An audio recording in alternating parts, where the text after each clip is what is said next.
Bienvenue sur Info Live TV, nous sommes le mercredi 12 décembre, Ephraim Mellet pour un regard sur l'information. Le cabinet de sécurité du gouvernement d'Ehud Olmert se réunira aujourd'hui afin de discuter de la situation dans la bande de Gaza et de la possibilité d'une opération militaire de grande envergure, après qu'Ehud Olmert ait fait la promesse d'éliminer la menace des roquettes Qassam dans le sud du pays.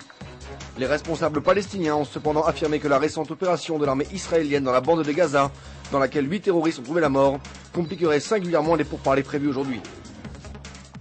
Faisant implicitement référence au récent rapport des services de renseignement américains sur l'Iran, le Premier ministre Ehud Olmert a déclaré, je cite, « prendre très au sérieux les propos du président Bush, qui avait affirmé que la communauté internationale devait continuer les pressions sur l'Iran et que le régime de Téhéran restait particulièrement dangereux. » Ehud Olmert a aussi réaffirmé que l'Iran restait un problème pour l'ensemble de la communauté internationale. Israël a gagné une victoire diplomatique sans précédent ce mardi lorsqu'un projet de résolution israélienne non connecté au conflit israélo-arabe ou à la Shoah a été accepté lors d'un vote de l'Assemblée générale des Nations unies. Le projet de résolution, destiné à encourager les États à développer leur technologie agricole, a été accepté par 118 voix pour, 29 abstentions et 0 voix contre. Dans l'espoir de relancer le tourisme, l'envoyé spécial pour le Proche-Orient, Tony Blair, a passé la nuit dernière dans un hôtel de Bethléem pour prouver que la zone était sans danger pour les touristes. Les Palestiniens ont affirmé de leur côté que le nombre de touristes à Bethléem cette année était le plus élevé depuis l'année 2000.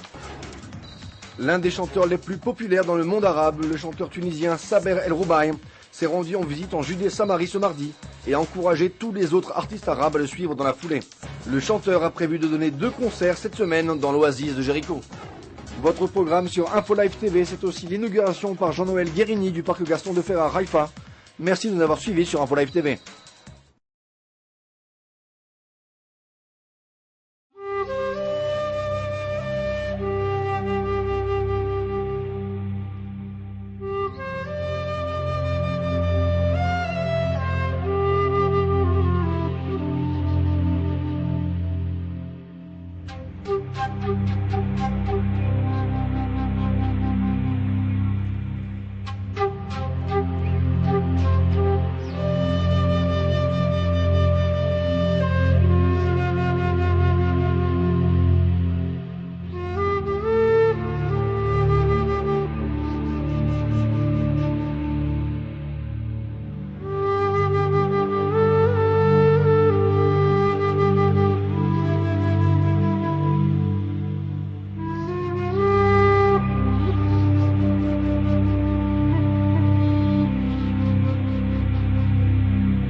Découvrez en avant-première le nouveau service d'Info Live TV.